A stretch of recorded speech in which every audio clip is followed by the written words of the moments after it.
ಬಂದು ಗೌರವಯುತವಾಗಿ ಬಂದರು, ಭಾಷಣ ಮಾಡಿ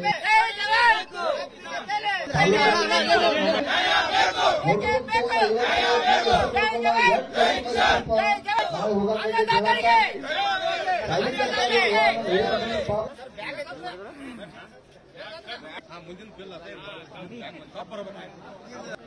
ಸರ್ ಬ್ಯಾಗ್ ಚಲೋ ಬರ್ಬೇಕ್ರಿ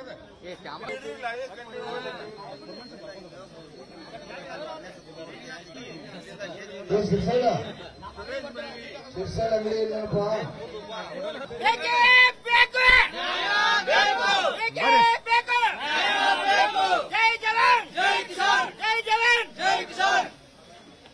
ಅವರ ಗಮನವನ್ನು ಸೆಳೆಯಲಿಕ್ಕೆ ಸತತ 7 ದಿನಗಳಿಂದ ತಮ್ಮ ಮನೆ ಮಠ ಎಲ್ಲ ಬೆಳೆಗಳನ್ನು ಕೂಡ ಬಿಟ್ಟು ಇಲ್ಲಿ ಬಂದು ತಾವೆಲ್ಲ ಬಂದಿದ್ದೀರಿ.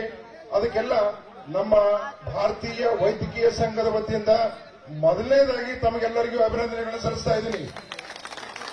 ಯಾವುದಾದ್ರೂ ಒಂದು ಸಂಘಟನೆ ಇದ್ರೆ, ಜಾತ್ಯತೀತವಾಗಿ ಪಕ್ಷಾತೀತವಾಗಿ ಇದ್ದಂತಹ ಸಂಘಟನೆ ಇದ್ರೆ ಅದು ಆ ಸಂಘಟನೆಯಲ್ಲಿ ನಾವೆಲ್ಲರೂ ಕೂಡ ಇನ್ನು 8 ದಿನ ನಡೀತದೆ ನೋಡ್ರಿ.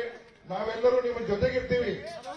ಬಹಳ ವಿಚಿತ್ರವಾದ ಇದೊಂದು ಸಂದರ್ಭ ನೋಡ್ರಿ. ಬೋರ್ಡ್ ಇರ್ತದೆ, ರೇಟ್ ಬೋರ್ಡ್ ಇಲ್ಲಾರದ ಕಾರ್ಖಾನೆಗಳನ್ನ ಕಬ್ಬಿನ ಕಾರ್ಖಾನೆಗಳು ಮಾತ್ರ ಅವ್ರು ರೇಟ್ ಹೇಳಂಗಿಲ್ಲ.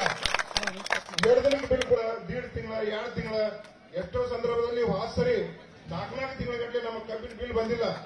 ನಮ್ಮ ವಾಸರಿ ಇಳುವರಿ ಇದ್ದದ್ದು ಈ ವರ್ಷ ಇಳುವರಿ ಇಲ್ಲ. ನಮ್ಮ ಊರಾಗ ಒಂದು 25% ಇಳುವರಿ ಕಡಿಮೆ ಆಗಿದೆ. ಬರೀ ಧಾನ್ಯ ಹುಳ ಮೇಲಿಂದ ನುಸಿ ಸಿಕ್ಕರಿಸಿ ಇಟ್ಟು ಕೆಟ್ಟಾಗಿದೆ. ಕಬ್ಬು ತೆಗೆದು ನಾವು ಗೊಂಜಾಳ ಹಾಕೋ ಪರಿಸ್ಥಿತಿ ಬರಾಗೈತಿ. ಈಗ ಗೊಂಜಾಳಕ್ಕೂ ರೇಟ್ ಬರಂಗಿಲ್ಲ. ಅದಕ್ಕೆ ದಯವಿಟ್ಟು ಇಂತಹ ಸಂದರ್ಭ ಕೇಳಿದ್ರೆ ಅವ್ರಿಗೆ 200 ಕೊಟ್ಟಾರ. ಒಂದ ಸರಿ ಕೇಳಿದ್ರೆ ಅವರಿಗೆ ತ್ರಾಸ ಆಕದ ಅಂತೇಳಿ ಒಂದ ಸರಿ ಕೇಳಬೇಕು ನೀವು. ಈಗ ನೋಡ್ರಿ, ನಾ ಬಾಡಿಗೆ ಕೊಡ್ಸಕ್ಕದ ವರ್ಷ ಹೆಚ್ಚಾಕಿದ್ರೆ 5 ವರ್ಷ ಒಂದಿಷ್ಟು ಪರ್ಸೆಂಟ್ 5% ನೀವು ಹೆಚ್ಚು ಮಾಡಾರ್ದ ಫ್ಯಾಕ್ಟರಿ ಚಾಲು ಮಾಡ್ಕೊಡ್ಬೇಡ್ರಿ. ಅಂದ್ರೆ ವರ್ಷ ಅವ್ರಿಗೆ 200 ಕೊಡ್ಬೇಕು. ಆದ್ರೆ ಅವ್ರಿಗೆ ಅನ್ಸಂಗ್ರೆ ನಾವು ಕೇಳೊಂದು ಬೆಂಬಲ ಸೂಚಿಸಿ ಹೋಗುವುದಲ್ಲ. ಆಫೀಸರ್ ಮಕ್ಕಳಲ್ಲ, ಯಾರ ಕನ್ನಡ ಶಾಲೆ ಮಾಸ್ಟರ್ ಮಕ್ಕಳಲ್ಲ, ನಾವು ರೈತರ ಮಕ್ಕಳು ಡಾಕ್ಟರ್ ಆಗಿ ಅದರ ಅನುಭವ ಎಮ್ಮೆಗೆ ಕಸ ಹೊಡಿಸಿದೆವು, ಹುಲ್ಲು ಮಾಡಿದೆವು. ಆಗಿ ಈಗ ಡಾಕ್ಟರ್ ಆಗಿ ನಾವು ಚೇರ್ ಮೇಲೆ ಕೂತು ದಿವಸ ನಾವು ನೋಡ್ತಾ ಇದ್ದೇವೆ, ಟಿವಿಯಲ್ಲಿ ನೋಡ್ತಾ ಇದ್ದೇವೆ, ಮಾಧ್ಯಮದಲ್ಲಿ ನೋಡ್ತಾ ಇದ್ದೇವೆ, ಯೂಟ್ಯೂಬ್ ನಲ್ಲಿ ನೋಡ್ತಾ ಇದ್ದೇವೆ. ನಮಗೂ ನೋವು ಅಂತದೆ. ನಾವು ತಂದೆ ತಾಯಿ ಎಲ್ಲರೂ ಈ ರೈತರಿಂದ ಬಂದು ನಮ್ಮನ್ನು ವೈದ್ಯರ ಮಾಡಿದ್ದಾರೆ, ಅದ್ರ ನೋವು ಗೊತ್ತಿದೆ.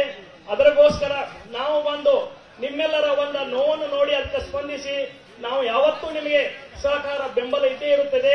ಯಾಕಂದ್ರೆ ಪ್ರತಿಯೊಂದು ಮಾರ್ಕೆಟ್ ನಿರ್ಭೀತ, ನಿಷ್ಪಕ್ಷಪಾತ, ವಿಶ್ವಾಸಾರ್ಹ ಸುದ್ದಿಗಳಿಗೆ ಮತ್ತೊಂದು ಹೆಸರಾಗಿರುವಂತ ನ್ಯೂಸ್ 18 ಕನ್ನಡ ಈಗ ಆಪ್ನಲ್ಲೂ ಲಭ್ಯವಿದೆ.